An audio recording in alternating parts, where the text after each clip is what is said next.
दोस्तों नमस्कार। सर्वज्ञान arts class के एक और नए वीडियो में आप लोग को स्वागत करते हैं। उम्मीद करते हैं कि आप लोग बिल्कुल अच्छे होंगे और अच्छे ही रहना चाहिए। तो जैसे कि आप यहां पर देख सकते हैं कि जो वार्षिक परीक्षा जो आपका प्रत्येक वर्ष मैट्रिक का होता है बिहार बोर्ड के द्वारा, वो आप एग्जाम देने वाले होंगे। तो उन्हीं के तहत से आपका जो है इसे मॉडल पेपर निकल कर आया है और उस मॉडल पेपर में आपका 80 ऑब्जेक्टिव प्रश्न होगा। इस वीडियो में हम आपको सब्जेक्टिव भी बताएंगे जो किस प्रकार से आपका सब्जेक्टिव क्वेश्चन दिया है। तो उससे पहले हम इसको ऑब्जेक्टिव को पूरा तरह से हल करने वाले हैं और 80 प्रश्न में से जरूर आपका बिहार बोर्ड में कुछ न कुछ ऑब्जेक्टिव प्रश्न टच होगा। ये मेरा 100% क्या है, गारंटी है। कुछ न कुछ जरूर मिलेगा, 2 क्वेश्चन चाहे 10 क्वेश्चन जरूर मिले, लेकिन मिलेगा। ये वीडियो का जरूर आप पूरे अंत तक देखिएगा, केवल शांति बना के। वीडियो से आपको कुछ सीखने के लिए मिलेगा। तो चैनल को लाइक सब्सक्राइब करिएगा, वीडियो को लाइक करिएगा, अपने दोस्तों में वीडियो को भी शेयर करिएगा ताकि उनको भी कुछ मदद हो जाए इस वीडियो से। अगला देखते हैं, इसके में इसी प्रकार से देखते हैं कि इसमें पहला प्रश्न क्या कहता है। तो पहला प्रश्न जो है इस आपका इसमें पूछा है, जैसे कि आप देख सकते हैं यहाँ पे पहला प्रश्न है। एक ऑब्जेक्टिव प्रश्न रहेगा, उसमें हम किस तरह से आपका देखिए एक्सप्लेनेशन करेंगे वो आप समझिएगा। पहला प्रश्न पूछा है, माय डियर स्टूडेंट, कि वल्लभ भाई पटेल को सरदार की उपाधि किस किसान आंदोलन के दौरान दिया गया। तो ये बारदौली सत्याग्रह यानी बारदौली किसान आंदोलन के तहत वहाँ के महिलाओं ने दिया था। बारदौली के महिलाओं, ये आंदोलन कब हुआ था? तो 1918 ईस्वी में हुआ था। कब? 1918 ईस्वी में गुजरात के बारदौली में हुआ था बारदौली सत्याग्रह, जो किसान का एक आंदोलन था। यह सत्याग्रह सफल रहा और इस सफलता को देखते हुए सरदार वल्लभ भाई पटेल को जो था से महिलाओं ने दिया था बारदौली की आपका सरदार की उपाधि। यह था आपका पहला नंबर का पहला ऑब्जेक्टिव प्रश्न का यह ए नंबर ऑप्शन सही आंसर है इसका। अगला प्रश्न देखते हैं। 2 नंबर प्रश्न कहता है दूसरा, कि सीमांत गांधी के नाम से किसे जाना जाता है। तो सीमांत गांधी के नाम से जाना जाता है आपका खान अब्दुल गफ्फार खान को सीमांत गांधी कहा जाता है। ऑप्शन सी इसका बिल्कुल सही आंसर हो जाएगा। 3 नंबर प्रश्न देखिए, थर्ड प्रश्न कहता है आपका इसमें कि भारत सरकार अधिनियम 1919 को किस नाम से जाना जाता है। तो 1919 के जो अधिनियम था वो आपका जाना जाता है मॉन्टेस्क्यू यानी मॉन्टेग्यू चेम्सफोर्ड अधिनियम योजना। ऑप्शन ए इसका बिल्कुल सही और करेक्ट आंसर है। अगला प्रश्न देखते हैं। 4 नंबर प्रश्न कहता है कि अंकोर वाट का मंदिर का निर्माण किसने करवाया। तो अंकोर वाट का मंदिर का निर्माण सूर्य वर्मा द्वितीय ने करवाया था। कौन करवाया था? सूर्य वर्मा द्वितीय। अंकोर वाट का मंदिर जो है यह आपका कहाँ है? तो कंबोडिया में है। कहाँ? कंबोडिया में अंकोर वाट का मंदिर है। अंकोर वाट का मंदिर कहाँ है? तो कंबोडिया में है। ये आपको हिंद चीन जो चैप्टर तीसरा पढ़ना होगा उसी में से आपका ये क्वेश्चन निकाल कर पूछा है। तो कंबोडिया में कौन सा मंदिर है? तो अंकोर वाट का मंदिर। बनाया किसने? तो सूर्य वर्मा द्वितीय ने बनाया था। ये बात रहा कि सूर्य वर्मा द्वितीय ने इस मंदिर का निर्माण कब करवाया था। तो 12वीं सदी में करवाया था। कब? 12वीं सदी में करवाया गया था इस मंदिर का निर्माण। ऑप्शन इसका बी सही आंसर हो जाएगा। ठीक है, अगला प्रश्न देखते हैं। 4 नंबर हो गया। 5 नंबर प्रश्न देखते हैं। 5वां प्रश्न है इसमें कि बोल्शेविक दल का कार्यक्रम अप्रैल थीसिस किसने लिखा। तो अप्रैल थीसिस जो है बोल्शेविक क्रांति कब हुआ था बाबू? तो 1917 ईस्वी में हुआ था।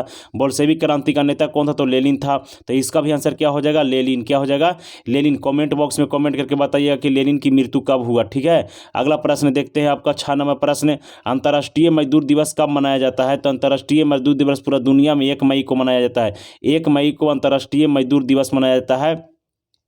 ये क्वेश्चन जो है इस आपका कब इसमें पूछता है कि 1 मई को मजदूर दिवस मनाया जाता है। तो इसका घोषणा कब हुआ था? तो 1890 ईस्वी में हुआ था। कब?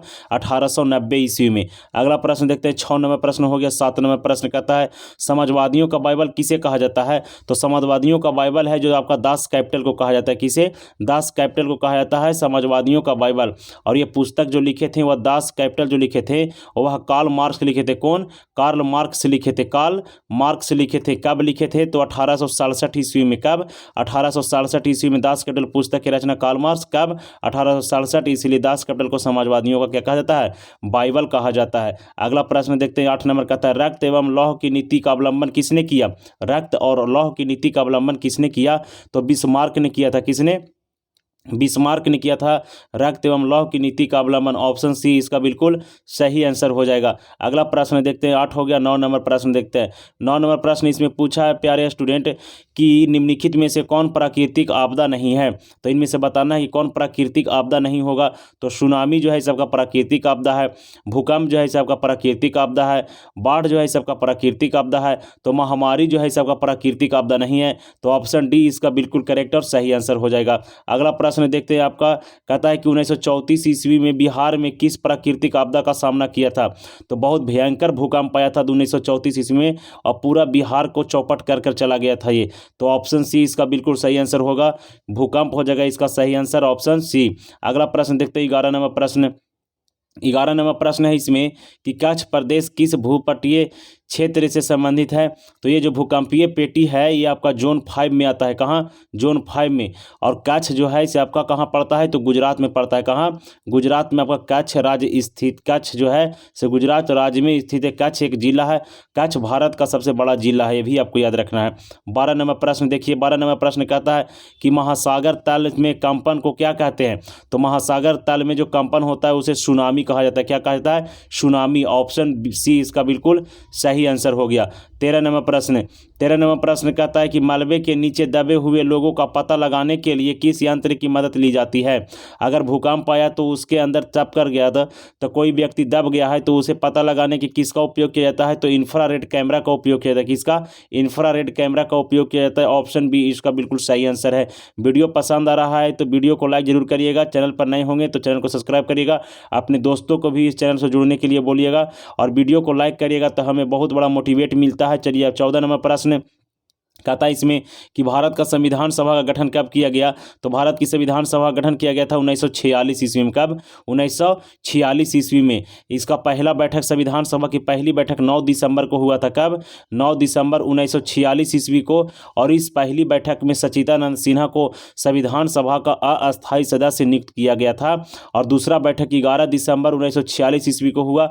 और 11 दिसंबर 1946 ईस्वी को जब हुआ तो दूसरा बैठक में आपका डॉक्टर राजेंद्र प्रसाद को संविधान सभा का अस्थायी सदस्य बनाया गया था। चलिए ठीक है, अगला प्रश्न देखते हैं 15 नंबर प्रश्न।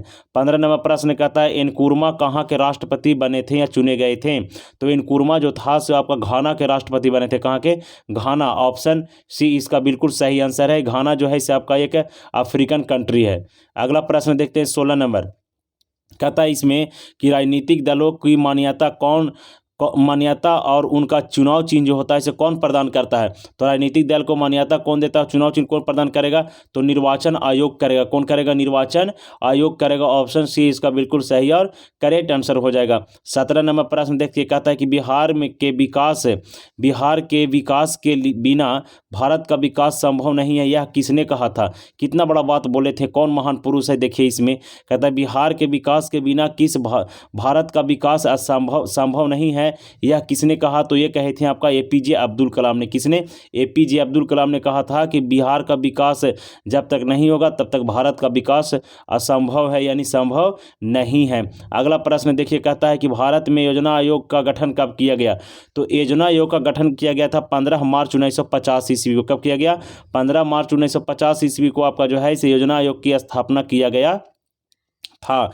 योजना आयोग के नाम बदलकर अभी जो है इसे आपका नीति आयोग कर दिया गया। क्या कर दिया गया? नीति आयोग। और नीति आयोग की स्थापना कब हुआ? तो हुआ था आपका 1 जनवरी 2015 ईस्वी को। 2015 ईस्वी को याद रखना है। चलिए अगला प्रश्न देखते हैं 19 नंबर प्रश्न कहता है इसमें कि कृषि का विकास करना किस पंचवर्षीय योजना का मुख्य उद्देश्य था। तो कृषि का विकास जो था सबका पहली पंचवर्षीय योजना का मुख्य उद्देश्य था। पहली पंचवर्षीय योजना 1951 से 1956 तक चला था। पहली पंचवर्षीय योजना 1951 से 1956 तक चला था। इस पंचवर्षीय योजना में आपका सबसे ज़्यादा कृषि पर ध्यान दिया गया और दूसरा पंचवर्षीय योजना में आपका उद्योग पर ध्यान दिया गया था। ये भी आपको याद रखना है। 20 नंबर प्रश्न कहता है कि मानव विकास रिपोर्ट का प्रकाशन निम्न में से किसके द्वारा किया जाता है। तो मानव विकास जो रिपोर्ट है वो आपका प्रकाशन करेगा तो करेगा आपका यूएनडीपी। कौन करेगा? यूएनडीपी हो गया, यूनाइटेड नेशन डेवलपमेंट प्रोग्राम। ये करेगा आपका क्या करेगा? तो प्रकाशन करेगा मानव विकास रिपोर्ट को। ऑप्शन सी सही आंसर हो गया इसका। अगला प्रश्न देखते हैं 21 नंबर प्रश्न कहता है कि भारत का पहला मानव विकास रिपोर्ट किस प्रधानमंत्री द्वारा जारी किया गया था। तो भारत का पहला मानव विकास रिपोर्ट जो है इसे आपका किसके द्वारा किया गया। तो अटल बिहारी वाजपेयी जी के द्वारा किया गया था। अटल बिहारी वाजपेयी जो है ये आपका प्रधानमंत्री भी बने थे, इन्हीं के द्वारा किया गया था। अगला प्रश्न देखते हैं 20 नंबर हो 21 नंबर 22 नंबर कहता है गरीबी के कुचक्र की अवधारणा किसने दी। तो गरीबी के कुचक्र की अवधारणा जो दिया था वह रैनगर नर्स ने दिया था। नर्स ने दिया था। ऑप्शन डी इसका बिल्कुल सही आंसर है। अगला प्रश्न देखते हैं 23 नंबर प्रश्न कहता है कि भारत की सर्वाधिक प्रति व्यक्ति आय वाला राज्य कौन है। भारत की सर्वाधिक प्रति व्यक्ति यानी भारत में सबसे ज़्यादा आय किसके राज्य के पास है, तो ये हो जाएगा आपका बाबू आपका गोवा हो जाएगा। ऑप्शन डी सी होना चाहिए, हाँ उल्टा फुल्टा दे दिया है तो यहाँ पर सी होगा, यहाँ पे बी होगा, तो इसका आंसर सी होना चाहिए और सी है, गोवा हो जाएगा। क्लियर है। अगला देखते हैं प्रश्न आपका 24 नंबर कहता है कि वर्ष भर में किस देश में अर्जित आय की कुल मात्रा को क्या कहते हैं, तो इसको कहते हैं राष्ट्रीय आय। क्या कहेंगे, राष्ट्रीय आय कहेंगे। ऑप्शन सी इसका बिल्कुल सही और करेक्ट आंसर हो जाएगा। 25 नंबर प्रश्न देखिए कहता है कि भारतीय वन जीव बोर्ड की गठन कब किया गया, तो भारतीय वन जीव बोर्ड की गठन किया गया था 1952 ईस्वी में। कब किया गया, 1952 ईस्वी में। ऑप्शन बी इसका बिल्कुल सही आंसर हो गया। 26 नंबर प्रश्न कहता है आयुर्वेद के जनक किसे कहा जाता है। आयुर्वेद का जनक जो है इसे आपको किसे कहा जाता है, तो चरक को कहा जाता है। किसे, चरक को कहा जाता है, आयुर्वेद का जनक कहा जाता है। ऑप्शन ए इसका बिल्कुल सही आंसर है। अगला प्रश्न 27 नंबर देखते हैं। 27 नंबर प्रश्न कहा है टेक्सोल का उपयोग होता है, तो टेक्सोल का उपयोग कहाँ होता है, तो कैंसर के बीमारी में होता है। कैंसर के बीमारी में। ऑप्शन सी इसका बिल्कुल सही आंसर है। 28 नंबर प्रश्न देखिए कहता है इसमें कि निम्नलिखित में से कौन नवीकरणीय ऊर्जा का स्रोत है, तो ऊर्जा का स्रोत नवीकरणीय तो सौर ऊर्जा हो जाएगा। नवीकरणीय ऊर्जा किसे कहते हैं, तो जिसका उपयोग हम एक बार करते हैं और फिर दोबारा ही इसका उपयोग कर सकते हैं उसे नवीकरणीय कहते हैं, और जिसका उपयोग एक ही बार किया जा सकता है दोबारा उपयोग में नहीं लाया जा सकता उसे आपका अनवीकरणीय हम कहेंगे।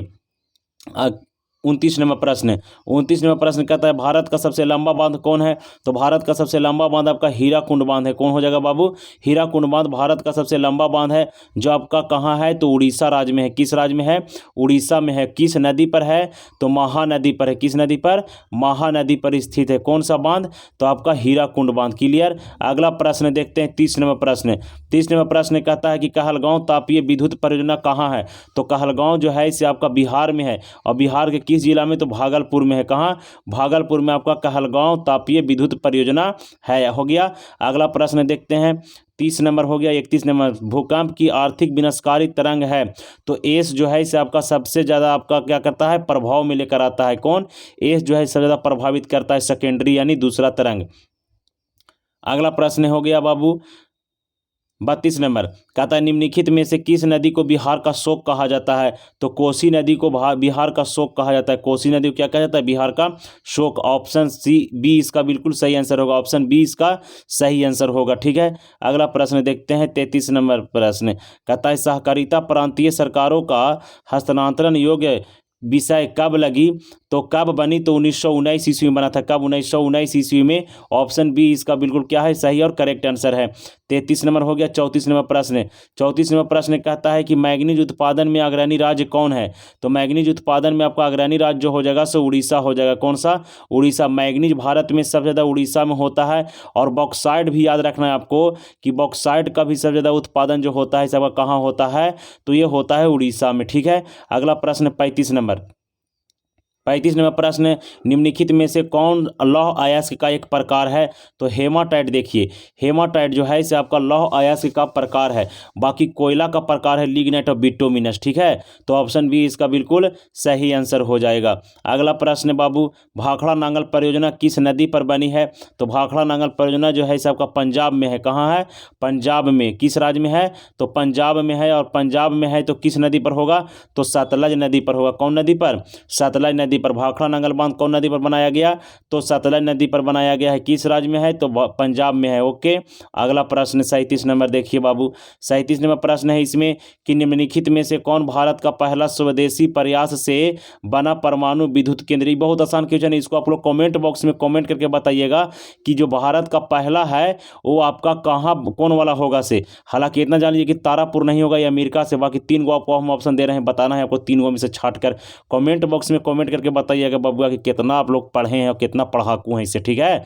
अगला प्रश्न देखिए 38 नंबर हिमाचल प्रदेश के मणिकरण में किस प्रकार का ऊर्जा संयंत्र है? तो भूतापीय ऊर्जा है। कौन सा? भूतापीय ऊर्जा। ऑप्शन बी इसका बिल्कुल सही आंसर हो जाएगा। अगला प्रश्न देखते हैं आपका 39 नंबर कहता है प्राकृतिक गैस किस खनिज के साथ पाया जाता है? तो पेट्रोलियम के साथ पाया जाता है आपका प्राकृतिक गैस। किसके साथ? पेट्रोलियम के साथ। ऑप्शन बी इसका बिल्कुल सही और करेक्ट आंसर हो जाएगा। 40 नंबर प्रश्न देखिए। 40 नंबर प्रश्न है इसमें कि ब्रिटेन के सहयोग से कहाँ लौह उद्योग लगाया गया था? तो कहाँ पर लगाया गया? तो बोकारो जो है आपका, ये ब्रिटेन पूछा है ना, सॉरी ब्रिटेन पूछा है। तो ब्रिटेन जो है इसे आपका दुर्गापुर, क्या हो जाएगा? दुर्गापुर। इसका ट्रिक हम लिखाए हैं, उस पर वीडियो बनाए हैं। वीडियो अगर जो नहीं देखे हैं तो उसको वीडियो के लिंक हम डिस्क्रिप्शन में डाल देंगे, आप वो वीडियो को जाकर जरूर देखिएगा। आपका सारा उसमें हम बताए हैं लौह इस्पात कारखाना किस देश की सहायता से है। तो दुर्गापुर आपका पश्चिम बंगाल में पड़ता है। कहाँ? पश्चिम बंगाल में। और दुर्गापुर लौह इस्पात कारखाना जो है इसे आपका ब्रिटेन की सहायता से भारत में स्थापित किया गया। अगला प्रश्न 41 नंबर कहता है निम्नलिखित में से कौन क्षेत्रीय पार्टी है? तो निम्नलिखित में से जो आपको हो जाएगा सबका झारखंड मुक्ति मोर्चा जो है, झारखंड मुक्ति मोर्चा, ये हो जाएगा ऑप्शन नंबर सी, ये आपका क्षेत्रीय पार्टी हो जाएगा। ठीक है, 41 नंबर खत्म हो गया। 42 नंबर देखते हैं। कहता है कि बंगाल के किस राजनीतिक दल का चुनाव चिन्ह है? बांग्ला जो है इसे किस राजनीतिक पार्टी का चुनाव चिन्ह है? तो ये हो जाएगा आपका लोक जनशक्ति पार्टी। ये रामविलास पासवान जी का पार्टी बनाया गया था, लोक जनशक्ति पार्टी, लोजपा जिसको बोलते हैं शॉर्ट में जी। चिराग पासवान इन्हीं पार्टी का भी अध्यक्ष बना हुआ है। ऑप्शन सी इसका बिल्कुल सही आंसर है। ठीक है, बिहार का ही पार्टी है ये। अगला प्रश्न देखिए 43 नंबर कहता है नर्मदा घाटी परियोजना किन राज्यों से संबंधित है? तो इसको बहुत ध्यान से देखना है। नर्मदा बचाओ आंदोलन हुआ था आपका महाराष्ट्र वाला, गुजरात वाला इलाका में। ठीक है, तो सबसे पहले दो याद रखना है, महाराष्ट्र और गुजरात। और में से देखिए कि महाराष्ट्र और गुजरात कहाँ है दोनों? तो कहीं नहीं है। तो डी में देखिए महाराष्ट्र और गुजरात है, और एक मध्य प्रदेश। तो इसका सही आंसर हो जाएगा तीनों इसमें से जो ये वाला है इसे ऑप्शन डी इसका बिल्कुल सही और करेक्ट आंसर हो जाएगा। ठीक है बाबू, वीडियो पसंद आ रहा है तो लाइक कर दो यार मेरे दोस्त। अगला प्रश्न देखिए 44 नंबर प्रश्न कहता है कि निम्नलिखित में से कौन भारतीय किसान यूनियन के प्रमुख नेता है? तो ये हो जाएगा आपका महेंद्र सिंह टिकैत। कौन हो जाएगा? महेंद्र सिंह टिकैत जो था वह है आपका भारतीय किसान यूनियन के प्रमुख नेता बने थे। ऑप्शन सी सही आंसर हो गया इसका। 45 नंबर प्रश्न देखिए। 45 नंबर प्रश्न कहता है इसमें कि जिला परिषद का कार्यकाल कितने वर्षों का होता है? तो जिला परिषद का कार्यकाल होता है इसे 5 वर्षों का होता है। कितना वर्ष का? 5 वर्ष का होता है। ऑप्शन बी इसका बिल्कुल सही और करेक्ट आंसर हो गया।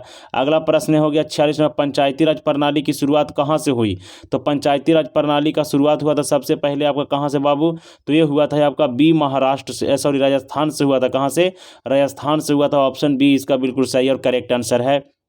अगला प्रश्न है बाबू किसमें ग्राम पंचायत का प्रधान कौन होता है? ग्राम पंचायत का प्रधान जो होगा से आपका मुखिया होगा। कौन होगा? मुखिया। ऑप्शन बी इसका बिल्कुल सही आंसर है। आप लोग कमेंट बॉक्स में कमेंट करके जवाब दीजिएगा कि एक ग्राम पंचायत को बनाने के लिए कितना जनसंख्या या कितना आबादी होना चाहिए, ये आपको कॉमेंट बॉक्स में जवाब देना है कॉमेंट करके। ठीक है, अगला प्रश्न देखते हैं। राज्यपाल की नियुक्ति कौन करता है? तो राज्यपाल की नियुक्ति आपका राष्ट्रपति करता है। राज्यपाल की नियुक्ति कौन करेगा? राष्ट्रपति करेगा। ठीक है, ऑप्शन ए इसका बिल्कुल सही और करेक्ट आंसर हो गया। 49 नंबर प्रश्न देखिए। कहता है इसमें कि आंग सान सूकी का संबंध किस देश से है? तो आंग सान सूकी का संबंध जो है इसे किस देश से होगा? तो ये हो जाएगा आपका म्यांमार से। किस देश से? म्यांमार से होगा। ऑप्शन बी इसका बिल्कुल सही और करेक्ट आंसर है। अगला प्रश्न 50 नंबर भारतीय राष्ट्रीय कांग्रेस की स्थापना कब हुई? तो भारतीय राष्ट्रीय कांग्रेस की स्थापना जो है बाबू से आपका 1985 ईस्वी में किया गया था।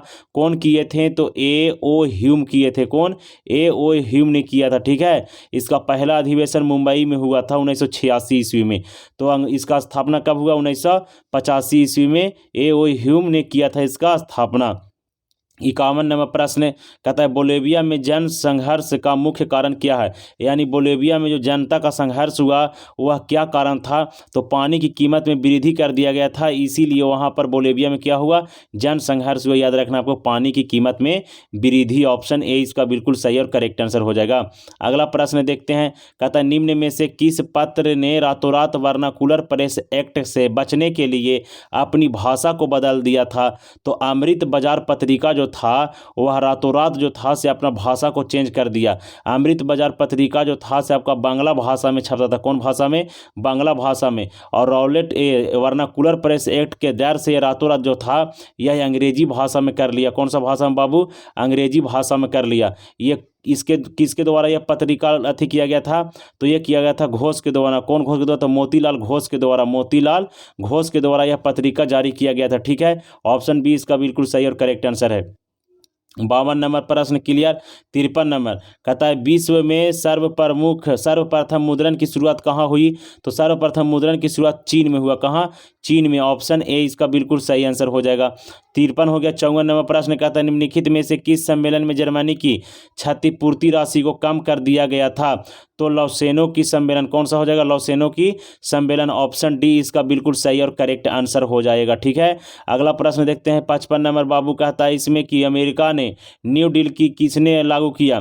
तो न्यू डील किसने लागू किया? तो ये किया था आपका फ्रैंकलिन डी रूजवेल्ट ने किया था। किसने? ये अमेरिका के राष्ट्रपति थे, इन्हीं के द्वारा अमेरिका में न्यू डील लागू किया गया था। और न्यू डील लागू करने से इसके बहुत फायदा हुआ अमेरिका को। और आज देख सकते हैं कि दुनिया के सबसे ताकतवर देश बना हुआ है अमेरिका। जिसकी राजधानी कहाँ है? कमेंट बॉक्स में कमेंट करके बताइएगा कि अमेरिका की राजधानी कहाँ है। ऑप्शन बी इसका बिल्कुल सही आंसर है। अगला प्रश्न देखिए 56 नंबर जॉन के ने किस मशीन का आविष्कार किया? तो जॉन के ने जो आपका किया था वह किया था आपका फ्लाइंग शटल का। किसका? फ्लाइंग शटल का किया था। ठीक है, ऑप्शन ए सी इसका बिल्कुल सही आंसर है। अगला प्रश्न देखते हैं। अगला प्रश्न है इसमें आपका वर्नाकुलर प्रेस एक्ट किसके मदद से लगाया गया, किसने रद्द किया? तो लॉर्ड लिटन ने रद्द किया था। किसने? लॉर्ड लिटन जो था, लिटन, इन्होंने वर्नाकुलर प्रेस एक्ट को रद्द कर दिया था। कब किया था? तो 1878 में किया था। 1878 ईस्वी में किया था। ऑप्शन ए इसका बिल्कुल सही आंसर हो जाएगा। 57 नंबर खत्म हो गया बाबू। देखते हैं 58 नंबर प्रश्न कहता है कि रूस में अल्पमत वाले दल को क्या कहलाया? तो देखो अल्पमत वाले को मेंशेविक कहें। क्या कहें? मेंशेविक। और बहुमत वाला को क्या कहें? तो आपका उसको कहें बोल्शेविक। बोल्शेविक के नेता कौन था? तो लेनिन था। कौन था? लेनिन था आपका बोल्शेविक के नेता। तो इसका आंसर ऑप्शन नंबर हो जाएगा बी। ऑप्शन बी इसका बिल्कुल सही आंसर 58 नंबर का। 59 नंबर प्रश्न देखिए कहता है इसमें कि बाओदाई कहाँ का सरकार था? तो बाओदाई जो था से दक्षिणी वियतनाम का सरकार था, खास करके अनाम के। कहाँ के? अनाम के था। कहाँ के? अनाम के बना था यह शासक बाओदाई। अगला प्रश्न देखते हैं। अगला प्रश्न है कि उत्तरी और दक्षिणी वियतनाम का एकीकरण कब हुआ? तो उत्तरी और दक्षिणी वियतनाम का एकीकरण जो है इसे 1975 ईस्वी में। कब हुआ? 1975 ईस्वी में। ऑप्शन सी इसका बिल्कुल सही आंसर है। अब एक बात और सुन लीजिए कि उत्तरी वियतनाम और दक्षिणी वियतनाम, ऊपर वाला को उत्तरी, दक्षिणी वियतनाम, ये दोनों किस समझौता में बटा था? तो वियतनाम जो था 1954 ईस्वी के जेनेवा समझौता। कौन समझौता? जेनेवा समझौता में क्या हो गया था? ये विभक्त हो गया था। वियतनाम दो भाग में बट गया था, एक उत्तरी वियतनाम, एक दक्षिणी वियतनाम। लेकिन उत्तरी वियतनाम और दक्षिणी वियतनाम मिला कब? तो ये 1975 ईस्वी। इसका आंसर सही हो जाएगा, याद रखना है आप लोग के। ठीक है, अगला प्रश्न देखते हैं 61 नंबर कहता है निम्न में से किसके द्वारा, किसके योगदान से इटली का एकीकरण पूर्ण हुआ? तो मेजनी भी अपना अहम भूमिका निभाया, काउंट काबूर भी अपना अहम भूमिका निभाया, विक्टर एमेनुअल भी अपना अहम भूमिका निभाया। इनमें से सभी ने भूमिका निभाया। मेजनी जो था से गणतांत्रिक विचारधारा को मानने वाला था, साहित्यकार और गणतांत्रिक विचार को। काउंट काबूर को प्रधानमंत्री विक्टर एमेनुअल ने बनाया था। विक्टर एमेनुअल एक शासक था, काउंट काबूर एक प्रधानमंत्री था। ठीक है, अगला प्रश्न देखते हैं 62 नंबर कहता है हीगेल किस देश का दार्शनिक था? तो हीगेल जो था से आपका फ्रांस का दार्शनिक था। कहाँ? फ्रांस का। फ्रांस का राजधानी कहाँ? तो पेरिस। कहाँ बाबू?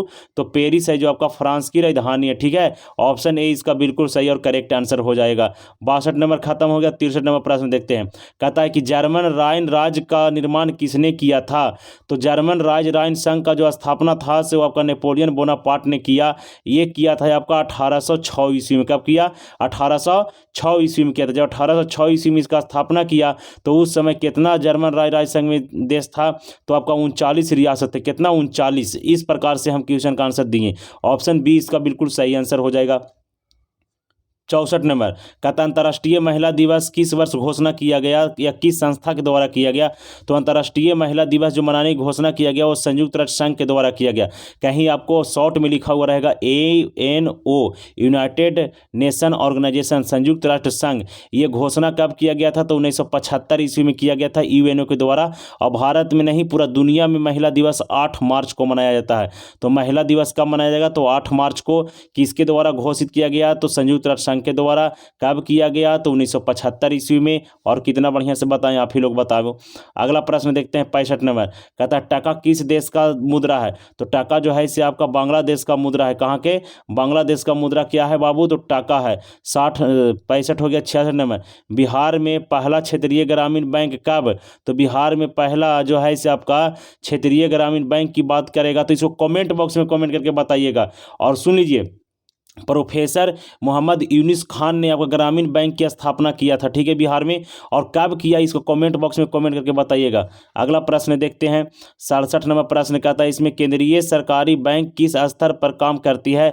तो राष्ट्रीय स्तर पर काम करेगी। किस स्तर पर? राष्ट्रीय स्तर पर। ऑप्शन डी इसका बिल्कुल सही आंसर हो जाएगा। केंद्रीय सरकारी बैंक है जो आपका राष्ट्रीय स्तर पर काम करता है। अगला प्रश्न देखिए 68 नंबर कहता है कि प्राथमिक कृषि साख समिति कृषकों को किस प्रकार का ऋण प्राप्त करता है? तो अल्पकालीन ऋण प्राप्त करता है। क्या? अल्पकालीन। ऑप्शन ए इसका बिल्कुल सही आंसर है। 69 नंबर कहता है आर्थिक विकास का तीसरा क्षेत्र क्या है? तो आर्थिक विकास का तीसरा क्षेत्र जो है बाबू ये है आपका सेवा क्षेत्र। कौन हो जाएगा? सेवा क्षेत्र। ऑप्शन डी इसका बिल्कुल सही आंसर है। तीसरा क्षेत्र में आता है सेवा क्षेत्र में हो गया। इसके बाद व्यापारी हो गया आपका तीसरा क्षेत्र में, ठीक है, याद रखना है आपको। अगला प्रश्न देखते हैं 70 नंबर कहता है सरकार द्वारा लगाए गए अनावश्यक नियंत्रण पर प्रतिबंध को हटाया जाना क्या कहलाएगा? तो उदारीकरण कहलाएगा। क्या कहलाएगा? उदारीकरण। ऑप्शन बी इसका बिल्कुल सही आंसर है। अगला प्रश्न देखिए 71 नंबर प्रश्न। 71 नंबर प्रश्न इसमें पूछा है आपका कि विश्व व्यापार संगठन का मुख्यालय कहाँ है? तो विश्व व्यापार संगठन का मुख्यालय आपका जेनेवा में है। कहाँ? जेनेवा में। और विश्व व्यापार संगठन का मुख्यालय जेनेवा में है तो विश्व व्यापार संगठन का मुख्यालय जेनेवा में, तो इसका स्थापना हुआ कब? तो 1995 ईस्वी में। विश्व व्यापार संगठन का मुख्यालय कहाँ? जेनेवा। स्थापना कब? तो 1995 ईस्वी में। अब विश्व व्यापार संगठन को शॉर्ट में क्या बोलते हैं? तो WTO बोलते हैं। WTO यानी world trade organisation. World trade organisation, ठीक है। 71 नंबर क्लियर हो गया। 72 नंबर वर्तमान में उपभोक्ता संरक्षण के लिए कितने राज्य आयोग काम कर रहे हैं? तो कितने राज्य आयोग काम कर रहा है? तो 35 कर रहा है। कितना? 35। ऑप्शन बी इसका बिल्कुल सही आंसर है। 35 राज्य जो है इसे आपका काम कर रहा है। ऑप्शन बी सही आंसर हो गया। 73 नंबर प्रश्न कहता है कि हुगली औद्योगिक प्रदेश केंद्र है। तो हुगली जो है इसे आपका औद्योगिक केंद्र है तो कोलकाता हावड़ा। कहाँ? कोलकाता और हावड़ा। ऑप्शन डी इसका बिल्कुल सही आंसर हो जाएगा एकदम। ये क्वेश्चन बार बार पूछा है बिहार बोर्ड ने। 74 नंबर प्रश्न भारत का सबसे छोटा रेलवे जोन कौन सा होगा? तो भारत का सबसे छोटा रेलवे जो होगा वह हो जाएगा आपका उत्तर पूर्व सीमांत रेलवे हो जाएगा। कौन हो जाएगा? उत्तर पूर्व सीमांत रेलवे हो जाएगा, जिसमें सिक्किम आ जाएगा। आपको क्या आ जाएगा? सिक्किम जो है वहाँ पर सबसे छोटा रेलवे स्टेशन है। और भारत का सबसे बड़ा रेलवे स्टेशन जो है इसे आपका इलाहाबाद रेलवे स्टेशन याद रखना है आपको, ठीक है। अगला प्रश्न देखते हैं 75 नंबर बाबू। 75 नंबर कहता है फाल्टा विशेष क्षेत्र जो आर्थिक क्षेत्र है वह कहाँ स्थित है? तो फाल्टा विशेष क्षेत्र जो आपका पश्चिम बंगाल यानी वेस्ट बंगाल में है। ऑप्शन बी इसका बिल्कुल सही आंसर हो जाएगा। 76 नंबर प्रश्न कहता है भारत का पहला सीमेंट संयंत्र कहाँ स्थापित किया गया? तो भारत का पहला सीमेंट संयंत्र स्थापित किया गया था आपका चेन्नई में। कहाँ? चेन्नई में। ऑप्शन डी इसका बिल्कुल सही आंसर है। चेन्नई किसका राजधानी है? तो तमिलनाडु की राजधानी है। तमिलनाडु की राजधानी है। तमिलनाडु की राजधानी कहाँ है बाबू? तो आपका चेन्नई है। ऑप्शन डी सही आंसर हो गया। अगला प्रश्न देखते हैं 77 नंबर प्रश्न कहता है इसमें कि भारत का बर्मिंघम किसे कहा जाता है? तो भारत का बर्मिंघम जो है इसे आपका बोकारो को कहा जाता है। किसे? बोकारो को कहा जाता है भारत का बर्मिंघम। ऑप्शन ए इसका बिल्कुल सही आंसर है। अगला प्रश्न देखते हैं 77 हो गया। 78 नंबर प्रश्न निम्न में से कौन जीवाश्म ईंधन है? तो इसमें से कौन सा जीवाश्म ईंधन होगा? तो कोयला भी जीवाश्म है, पेट्रोलियम भी जीवाश्म है, प्राकृतिक गैस भी जीवाश्म है। तो ऑप्शन डी इसका बिल्कुल सही हो जाएगा। इनमें से सभी जो है सबका जीवाश्म ईंधन का उदाहरण हो जाएगा। 79 नंबर प्रश्न देखिए कहता है इसमें कि बाघ परियोजना की शुरुआत कब किया गया? तो बाघ परियोजना का शुरुआत किया गया था आपका 1973 ईस्वी में। कब किया गया? 1973 ईस्वी में। ऑप्शन बी इसका बिल्कुल सही और करेक्ट आंसर था। अगला प्रश्न देखिए काजीरंगा राष्ट्रीय उद्यान कहाँ स्थित है? तो काजीरंगा राष्ट्रीय उद्यान आपका असम में आ जाएगा। कहाँ? असम में। ये किसके लिए प्रसिद्ध है? तो एक सींग वाले गेंडा के लिए प्रसिद्ध है। एक सींग वाले गेंडा के लिए प्रसिद्ध है। कौन? आपका काजीरंगा राष्ट्रीय उद्यान। तो ये था आपका 80 ऑब्जेक्टिव प्रश्न। इसमें से 40 बनाना था, 40 में से आपका कितना ऑब्जेक्टिव प्रश्न का सही उत्तर दिए, कमेंट बॉक्स में कमेंट करके बताइएगा। आप देखते हैं बिहार बोर्ड के द्वारा जो निकाला गया था, इसमें आपका सब्जेक्टिव जो लघु उत्तरीय प्रश्न है, इस प्रकार से देखिए आपका किस प्रकार से पूछा है इसमें। तो ये इतिहास से पहला क्वेश्चन है लघु का। कहता है इसमें कि मार्च क्रांति के बाद करेंसी के नेतृत्व में बनी सरकार का मुख्य उद्देश्य क्या है। एक प्रश्न ये हो गया। दूसरा है लेनिन द्वारा नई आर्थिक नीति की घोषणा क्यों की गई, ये हो गया। और तीसरा आपका कि हो चिन मिन का क्या उपयोगिता था, हो चिन मार्ग जो था क्या उपयोगिता था। आपको टीचर पढ़ाए होंगे तो इनका सभी आंसर बनेगा, और न पढ़ लो तो बढ़िया से बाबू तो सब कहानी सोड्डा हो जाएगा। अगला देखते हैं, अगला क्या पूछा इसमें। आगे पूछा था इसमें कि रॉलेट टेक्स्ट से आप क्या समझते हैं। कितना आसान पूछा है बाबू। रॉलेट टेक्स्ट से आप क्या समझते हैं। फैक्ट्री प्रणाली के विकास में किन्हीं 2 कारणों को बताइए। बहुत आसान क्वेश्चन है ये सब। अगला प्रश्न देखिए, 6 नंबर प्रश्न कहता है कि भारतीय राष्ट्रीय कांग्रेस की स्थापना किन परिस्थितियों में की गई। ये भी बहुत इंपॉर्टेंट क्वेश्चन है, 6 नंबर प्रश्न। इसके बाद देखिए दीर्घ है आपका हिस्ट्री का दीर्घ है। इसमें पहला प्रश्न इसमें दीर्घ में दिया है आपका कि अंग्रेजी शिक्षा ने किस प्रकार भारतीय राष्ट्रवाद के उदय में महत्वपूर्ण भूमिका निभाया। और दूसरा है कि रूसी क्रांति के प्रभाव की विवेचना करें। बहुत सारे रूसी क्रांति के कारण है, प्रभाव का विवेचना करना है इसको कि क्या क्या हुआ से। अगला प्रश्न देखिए राजनीतिक शास्त्र का दिया है। राजनीतिक शास्त्र का आपका पहला प्रश्न है लघु का। इसमें पूछा दिया है क्वेश्चन कि सामाजिक विभाजन से आप क्या समझते हैं या क्या अभिप्राय है। नगर निगम के आय के स्रोत को लिखिए। कितना आसान क्वेश्चन है ये। अगला प्रश्न देखिए, इसमें कहता है कि लोकमत निर्माण में राजनीतिक दल की क्या भूमिका है। और भारतीय संघीय व्यवस्था की 2 विशेषता को बतलाना है। इस प्रकार से आपका ऑब्जेक्टिव सब्जेक्टिव का लघु है ये। दीर्घ में देखिए क्या पूछा है आपका। दीर्घ में क्या पूछा है, कहता है कि इसमें कि संघीय व्यवस्था राष्ट्रीय एकता के मूल्यों के संवर्धन में किस प्रकार का सहायक होता है। और गठबंधन की फिर राजनीति किस प्रकार लोकतंत्र को प्रभावित करती है। ठीक है, इस प्रकार से क्वेश्चन हो गया माय डियर स्टूडेंट। अगला प्रश्न अर्थशास्त्र का लघु देखते हैं। अर्थशास्त्र का लघु जो इसमें है दिया है आपका, कहता है आर्थिक विकास और आर्थिक वृद्धि में क्या अंतर है स्पष्ट करना है बाबू। और कोर बैंक प्रणाली से आप क्या अभिप्राय है, क्या समझते हैं, इसको आप डिफाइन करना है। इस प्रकार से है 2 प्रश्न इसमें। अगला प्रश्न देखिए, अगला प्रश्न उसी में लघु में है कि आय का गरीबी के साथ संबंध स्थापित करें। और स्वयं सहायता समूह से आप क्या समझते हैं, उसको डिफिनेशन देना है। ये हो गया आपका लघु का।